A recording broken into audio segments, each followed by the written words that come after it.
What's up, everybody? Welcome to another episode of the BREWtally Speaking Podcast, the official podcast of MetalNexus.net, where you can get your concert photos, show reviews, interviews, and so much more. And with me, as always, is Daniel Terry. How are you doing? I'm doing all right. Oh my God, I can actually hear you. Yeah, no shit, right?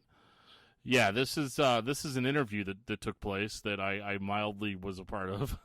You haunted the whole interview. Whether your presence could definitely be felt. Oh, good. People can hear me cracking beers open because apparently everybody could hear me, but I couldn't hear anybody else. Yeah, this is so. If you haven't seen, looking at your screen, the guest of this episode is Howard Jones of Light the Torch, King Fighter, formerly of Killswitch Engage, sort of still formerly of Blood Has Been Shed, and we were so pumped for this interview. And then the podcast gods said that it wasn't supposed to be as pristine and awesome as we thought it would be. I think it's just that our phone lines, our Skype lines, couldn't handle the awesomeness of Howard Jones, and we ended up just getting totally, bum rushed by that. I'd like to think that the gods knew that you were going to ask what his bathwater smelled like or tasted like or whatever. That was my next question. It was like, nope, you're done. Yeah, you're done.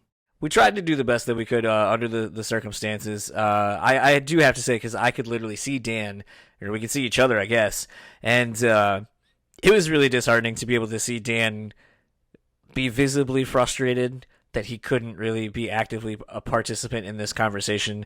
He even took time off of work, and it was just one of those things that it sucks so bad. And like a couple of times, like, because, as I've said before, we have our Facebook Messenger open so we can kind of communicate without having to audibly say anything to each other during an interview. And it was one of those things where I would send him something like, all right, you can go. Because like he'd be like, I think I can hear you. And I'm like, all right, go with your question. And then I'm like, yeah, and turning it over to Dan. And I'm turning it over to Dan. Dan, nothing? No, nothing? And apparently you guys could hear me. So if I had just started talking, it would have been fine. But the problem is I didn't know you were saying that. Yeah. And then the one time I did throw it to you, I was like, just go, just ask a question. You're like, because I could hear something. You basically just re-asked the exact question that we had just already gone over. Jesus. But I didn't have the heart to tell you. And I was like, Dan, we just literally asked those two questions, and Howard already answered those. But hey, all right. Good question, Dan. Yeah. Maybe I'll cut it out and I'll have you ask it. Give me something here. I think under the circumstances, Howard was very, very understanding of the situation. It's one of those things that I think if you are a fan of metalcore, there's no way that you haven't been impressed with Howard. Like I said, Blood Has Been Shed, I think, are a criminally underrated band. They deserve a lot more credit for the heavier music scene today. Being at the forefront of it. I think for as much credit as given to like Killswitch and so forth, I think really it's like you look at, to me, I think it should be, and honestly it's the pillars that hold Killswitch up, but Aftershock, Overcast, Blood Has Been Shed. Those are kind of the holy trinity of bands that kind of ushered in that sound. Totally, dude. They are absolutely one of the most important bands to me. And a lot of it is that they just played a uncompromisingly brutal sound that was still beautiful at the same time. And to be honest, I've heard a lot of bands since then, and they are unique in making me feel that way. And there really aren't any other bands that have come close, really. It's kind of weird because sometimes I feel like I'm a bit objective to new music. Like I feel like I'm that old person's, like, it sounds like my dad, like when certain bands would come out, it's like, oh, I liked it better when it was called this, and they were a band back 20 years earlier. Right. But sometimes like you listen to a band and it's kind of hard not to be like, oh, this is this is obviously a little bit of like Converge, or this is a little bit of Poison the Well, this is a little bit of old Killswitch, this is a little bit of like, I feel like the early days of metalcore, especially that New England style, were just such a landmark group of albums, musicians, bands, and so forth. I mean, sometimes you look like, Return to the Pit is a great example. You look at some of these tours that happened and you're like, oh my God, those bands at that time for $8, get the fuck out of here. Yeah, and it would have involved me driving halfway across the country, which I would have gladly done because it would have been way cheaper than it would be now. Yeah, absolutely. It's like gas was like what, like $1.19, and like gas is $1.19, and it's only $8 to get into the show. Yeah, I'd probably drive down there for a weekend. Yeah. No, it's Blood Has Been Shed is a really huge band for me. Actually, Amy, who helped set this interview up, I sent her a text when we were done, and I sent her the photo of my Blood Has Been Shed hoodie. And I was like, I know to a lot of people, like, maybe Blood Has Been Shed doesn't mean that much to them. And it's funny because when we were talking about setting this up, she calls him at times Jones Has Been Shed. Right, yeah, totally. Which I think that's very amusing, and I feel like that needs to be merch. But it's one of those things, like I said, I feel like I'm like the Lost Boys and Peter Pan and Never Neverland of hardcore. Like, it's like I still keep this Blood Has Been Shed hoodie. It's pretty tight on me, but I refuse to throw it away. I refuse to get rid of it because it's like, it's that band means so much to me, and like having that hoodie, you know, just always is like a reminder of like how great this band was and how like awesome that time frame of my life was. And it's call it hoarding, call it, you know, just being a hardcore kid forever. But I think there are a lot of memories attached to a lot of the things that Howard has done. So actually, I'm going to stop gushing about Blood Has Been Shed. Let's get into our conversation with Howard Jones, and maybe we'll answer some long-standing Blood Has Been Shed questions. Or find out how many beers Dan can down in 20 minutes. Yeah, so let's find the answer to that when we get back.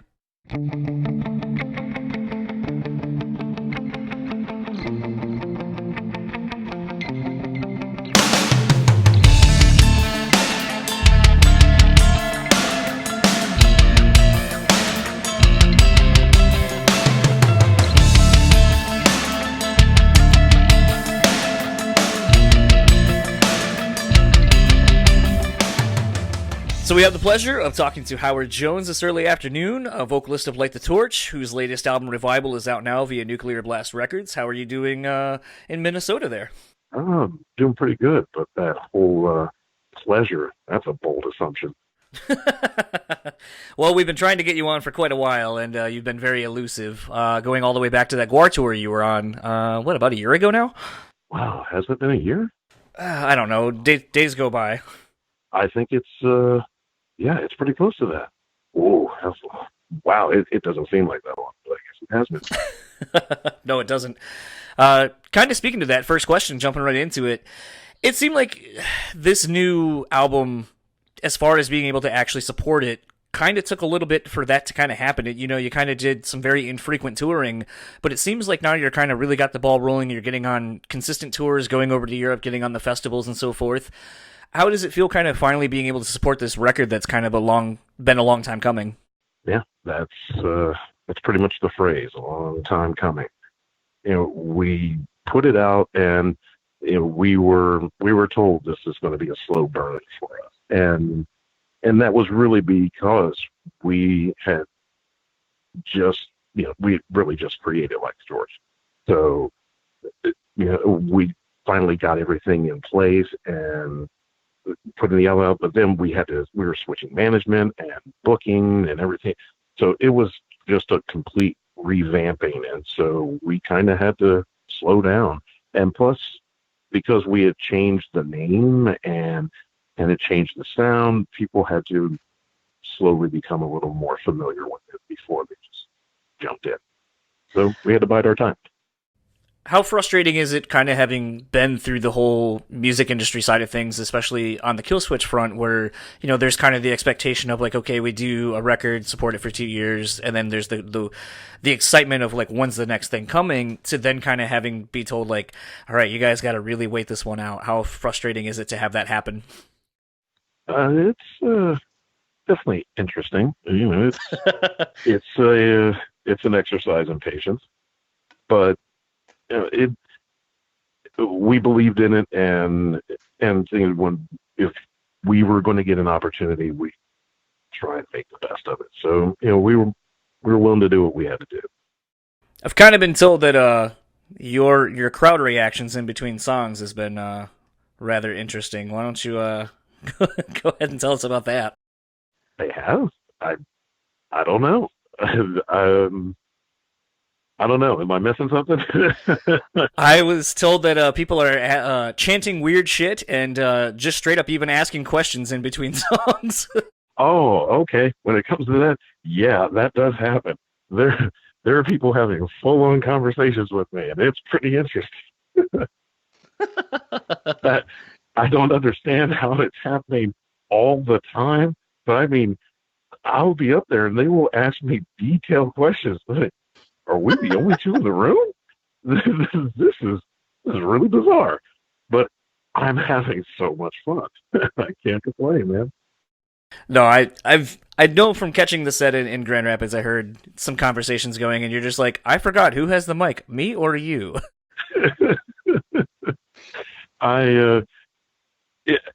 I don't really go with any sort of set plan to say anything, and if something catches my ear and I respond to it, well, there we go.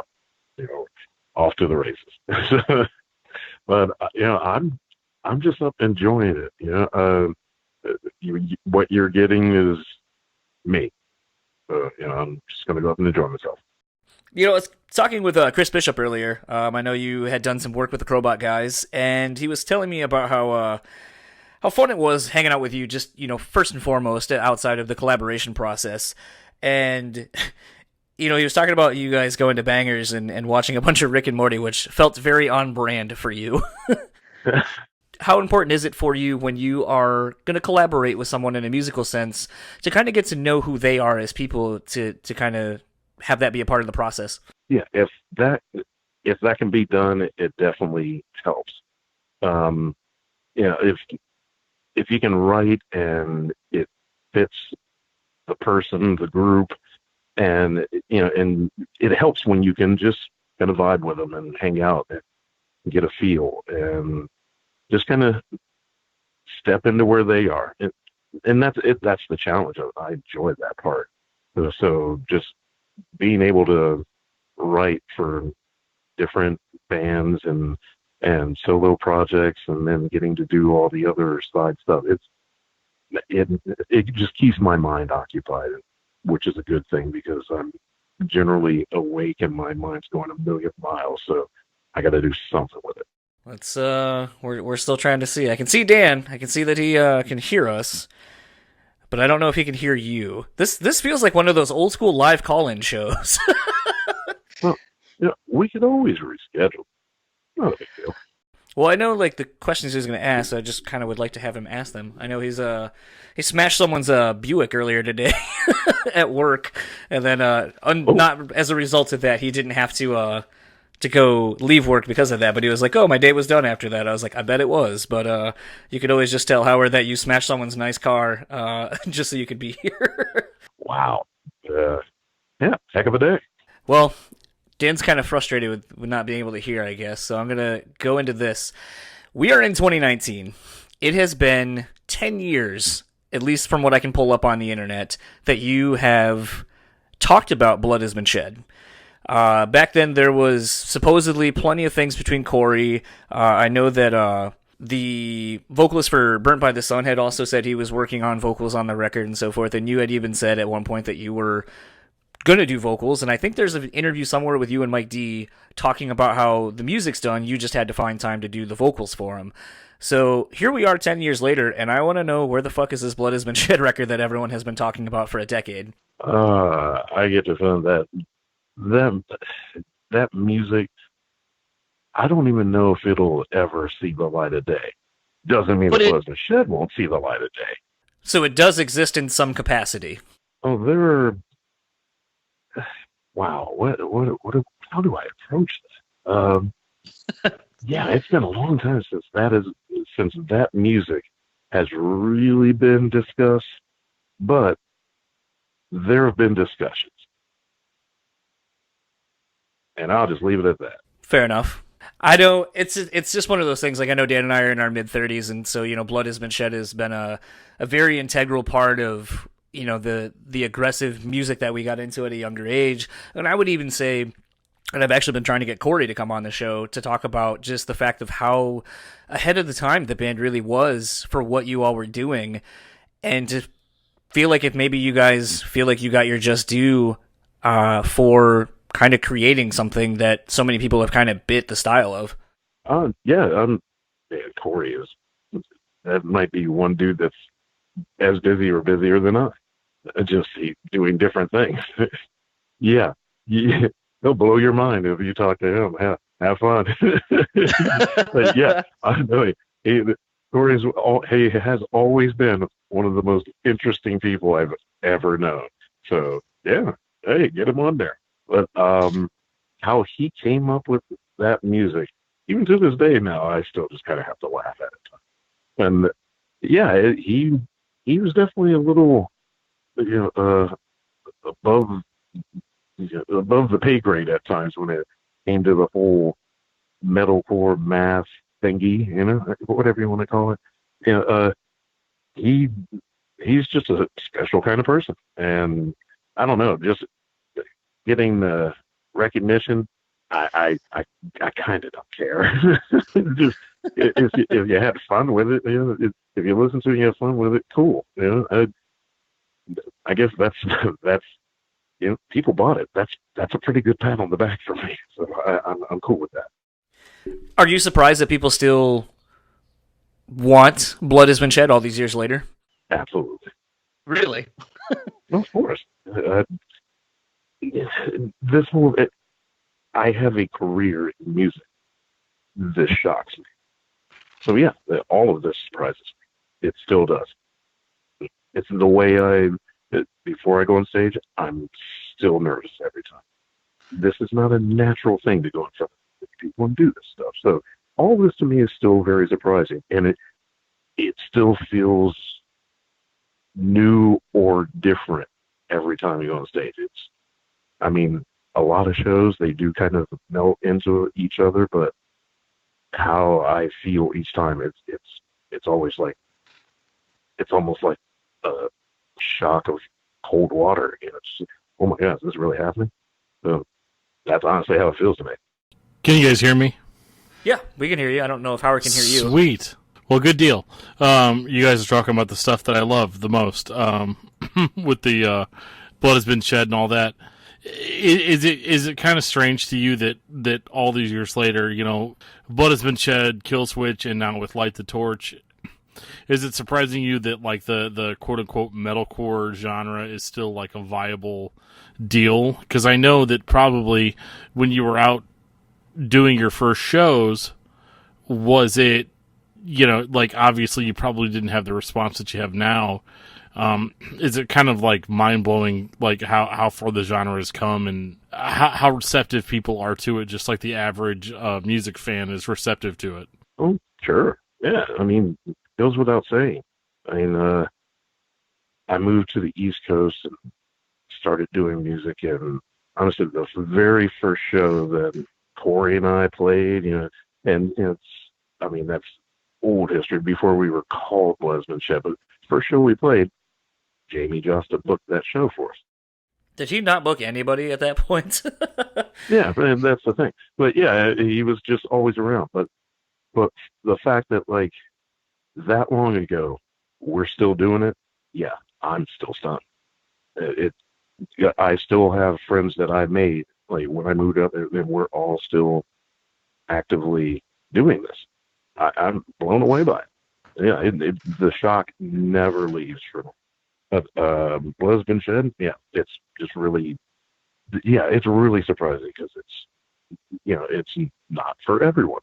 So for people who still care about it, it's pretty cool. Yeah, it's one of those things where it's at times you think, all right, this thing's dead and buried, but then little sparks will happen here and there, and then so who knows? Eventually, we may get on the same page. But yeah, we're both pretty busy dudes. How's your handicap in Hot Shots Golf? I hear you're quite the ace on that game. Oh wow! Honestly, I don't remember what my handicap was with that because it's been a while. But yeah, I used to truly enjoy that game. Actually, most of the guys on tour. When did that game come out? You remember it all? I want to say like 98 or 99, somewhere around there, maybe. initially. Or yeah, like the original Hot Shots. But yeah, the version we were playing was maybe 2004 or 5 or so. Was literally talking about this. I kid you not, with Kill Switch's guitar tech, Josh. We were talking about this. What, 3 days ago? That's who I got the information from. I texted Josh and I was like, "Of course you did. Got any fun stories or anything I can mention to Howard?" Makes sense. There you have it. Yeah, we always talk about it. There's just certain things that just kind of got ingrained in our brains during many tours, and just sitting in the back of the bus and playing video games and watching Fat M videos. That was pretty much my existence. I know you're big into rap. A lot of people don't necessarily maybe know that unless they hear you talking with Josta about random mumble rap and so forth. What is your take on this Old Town Road stuff? Between it's coming out initially and it was I think it was the chart-topping country song until country music decided to say that it didn't quite fit the country genre. So then Billy Ray Cyrus comes in and lends his soulful voice to it, and now I think there's like 9 million remixes to it with various people on it. Wow. Well, here's the thing. It's like, I heard about that and then him coming out or just saying, yes, I am, all that stuff. I've heard all this stuff, have not heard the song. So to say that a Howard Jones metal version of the song is not happening? Wouldn't say that. Just for some reason, it hasn't reached my ears yet. Who is someone in that world that you would love to do a collaboration with? Oh my gosh, it's yeah, if I could hang out a little bit with Juicy J, yeah, let's do this. Are you gonna have a family barbecue thing announced on the back of a can of Colt 45? Hey, whatever he wants to do, I'm down, because I'll just be standing there laughing, going, Juicy's doing that. That man is hilarious to me. He is he's just the greatest, and he collaborates with everybody, and he always collaborates with new young blood, and it's really cool. I just like him, and he just says some of the funniest stuff in the world. I realized a couple years ago that I think 3-6 Mafia are to blame, mainly Juicy J, for the hook-laden mumble rap we have now, where that's all that, like, the hook is all that's said like a million times, and that's a song technically. Yeah, they definitely made the hook a viable thing for hip hop. However, he can throw down some rhymes. He can lay down some verses. Juicy, man. Never put a limit on Juicy J. I think that should be a tour shirt. I just want a T-shirt with every version of his mixtapes on it. That thing would be amazing. Crazy. He records so much stuff. Kind of in wrapping up, last two questions I have for you. Is there... I know that there's a new body count record being worked on, and I know that you, between friends and Doc Coyle and Josta, have worked with Ice-T and Body Count dudes. I saw that there was a photo a while ago of you getting to meet the Godfather Ice-T a while back, and wanted to know if there's any opportunity that we might see you on this new body count record. Well, it hasn't been spoken of or anything, but hey, if Ice gives a call, who am I to say no? It's Ice, man. Come on. I think that's a collaboration I need to see in 2020 at least. No, I'd do that in a heartbeat. Come on, it's Ice. Come on, I was listening to the OG album. I still remember it so well because I was just getting into it. My brother stole it, never gave it back. I think my most stolen CD, oddly enough, is Keith Sweat's self-titled album. Wow, that's funny. Look at Keith Sweat, dude. He was kind of like the earlier version of I don't know what you could kind of label him as, but yeah, the women loved Keith Sweat. Still do. What was I going to say? Oh, Ice-T. That's why I was really upset, because that album, they actually had like 2 Body Count songs on it before the Body Count album came out, and my brother took it, and I was pissed. So I'm just giving you a little backstory. Absolutely. I see above you.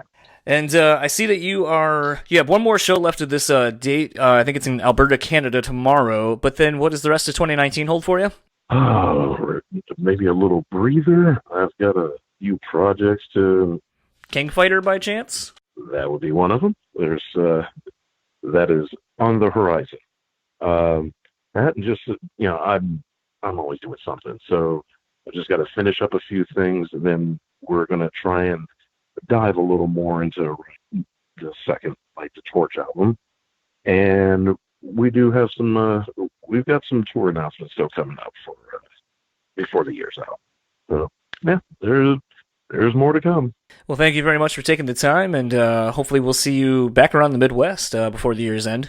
We will be around. It's coming.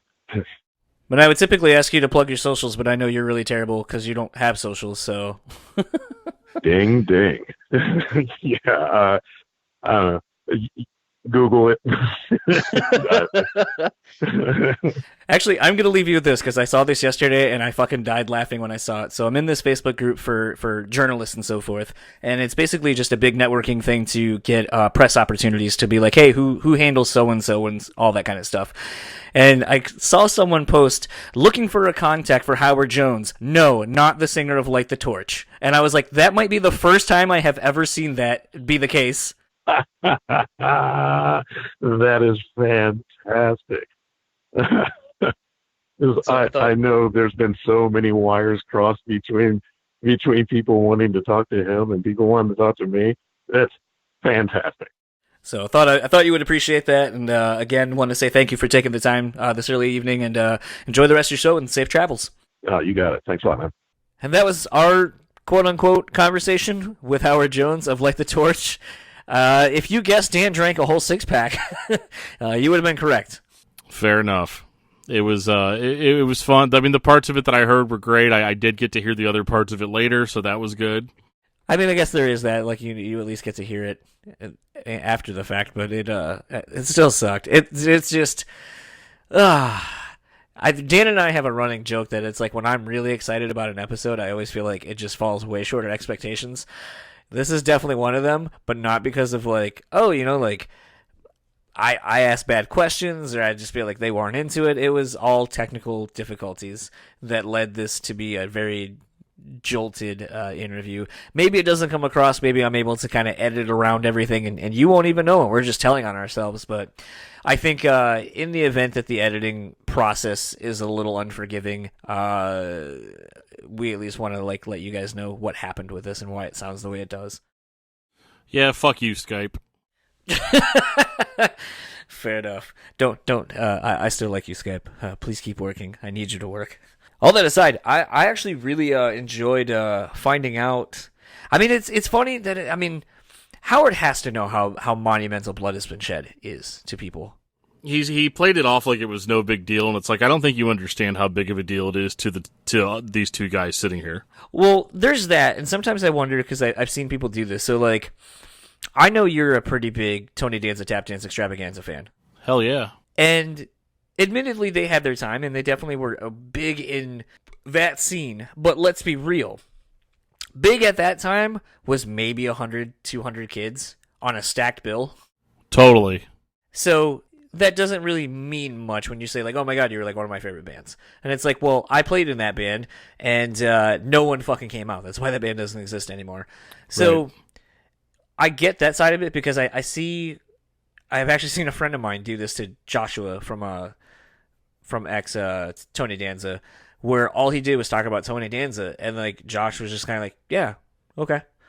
And it's like, I get it, at some point, like, you move on, and you, as the person who were in that, are kind of moving on because you're doing this other new thing or have done several things beyond that. But it still kind of got it.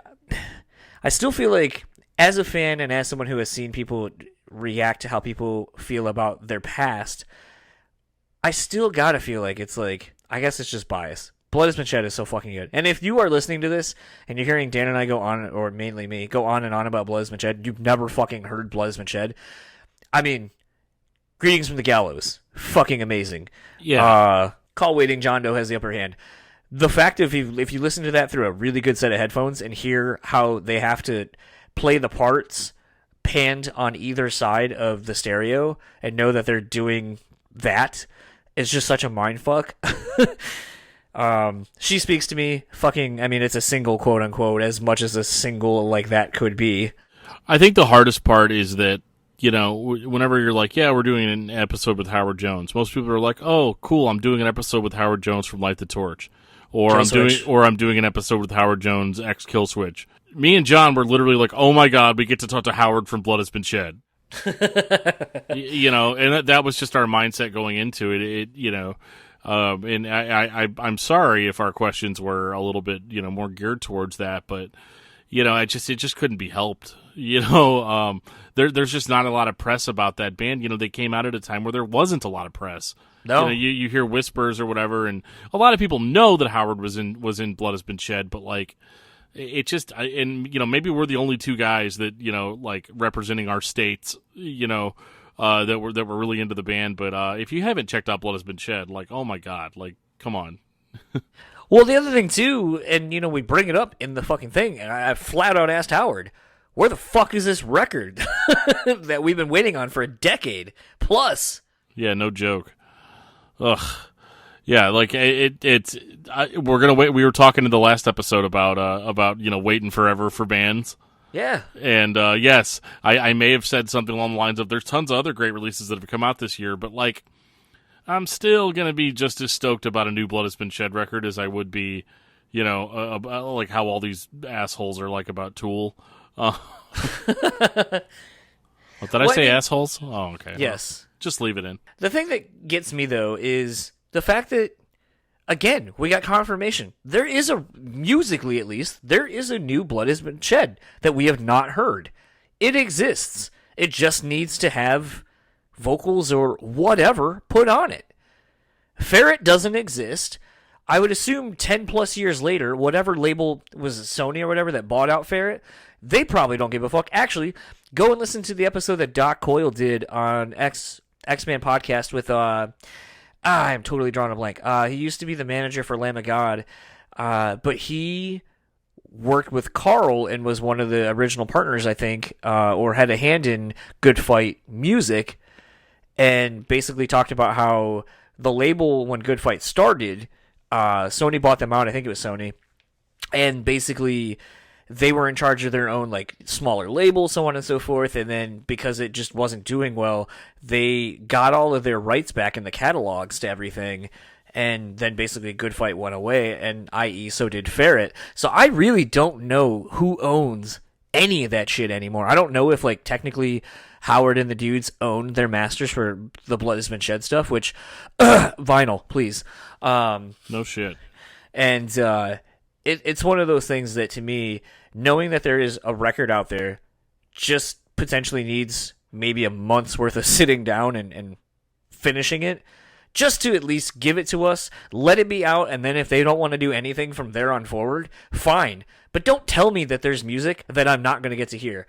It's almost like Deftones with Euros. I don't care if it's a shit record, I still want to fucking hear it. Yeah, no doubt. I mean, I the tease, man. There's so much tease in what we do, and it just sucks.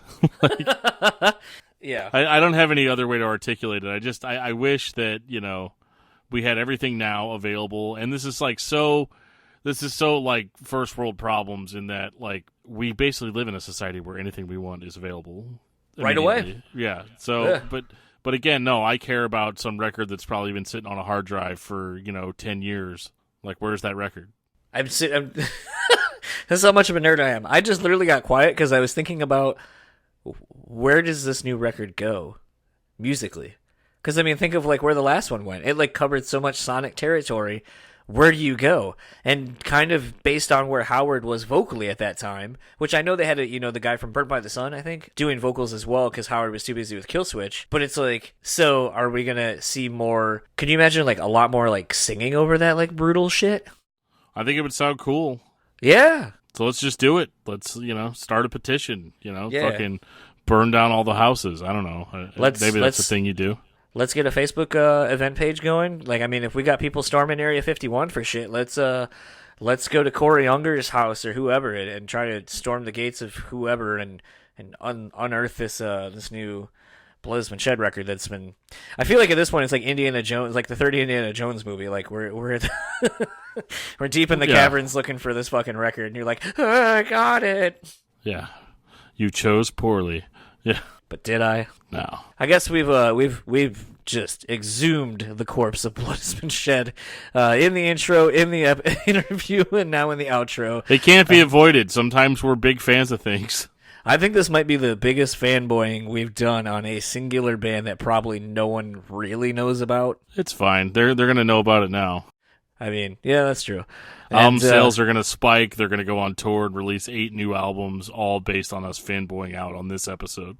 And you and I will be in every show in every city, along with 18 other people. Side stage. I mean, there is no stage. It's your local VFW hall. Oh, fuck. Yeah, you're right. Okay. Good pretzels. There you go. But we're gonna bring this creaky flight to an end. And if you would like to keep up with Howard, well, fuck it, you can't, because he doesn't have socials. So if you would like to keep up with Light the Torch, you can find them on Facebook at Light the Torch Official, Instagram at Light the Torch Band, and Twitter at LT Torch Band. If you would like to keep up with Metal Nexus, you can actually see a better sounding interview with Howard over there on metalnexus.net. So if you want to see what a real professional looks like, there you go, and you can actually see Howard. MetalNexus.net, Facebook Metal Nexus, Instagram Metal.Nexus, Twitter Metal_Nexus. Dan will tell you where he can be found. I can be found in your local alleyway, depressed about my lack of appearance in this interview. But if you want to get a hold of me whenever I'm not feeling so down, you can find me on Facebook under Daniel Terry. You can find me on Twitter at DiscussMetalDan. You can find me on Gmail, even if you're looking really hard, at DiscussMetalDan@gmail.com. And if you would like to keep up with all things this podcast, you can find us simply enough at BrewSpeakPod on Facebook, Instagram, and Twitter. Check us out on YouTube, where you can see some of these interviews done in person. If you would like to support us monetarily, you can check out our Patreon page. Yes, we have one. No, we do not have an Amazon wishlist attached to it. Maybe we should, though.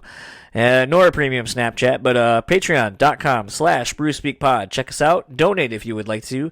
Maybe we'll get a better internet connection between the two of us so this kind of shit doesn't happen again. See, actually, it's your fault. It's your fault because you're not supporting us monetarily. There you go. Just turn it around on them. I will. That's how politicians do it. And and if you would like to keep up with our show sponsor, you can do such over at thebeanbastard.com. Facebook and Instagram are at thebeanbastard. If you would like to also support us with some appreciation and love, you can do such on iTunes, SoundCloud, Stitcher, wherever you're hearing this. There's probably a subscribe and a little rating button somewhere around. Do a little research, do that for us. Greatly helps. And for the BREWtally Speaking Podcast, I am Jon. And I am Dan. Now go listen to Blood Has Been Shed.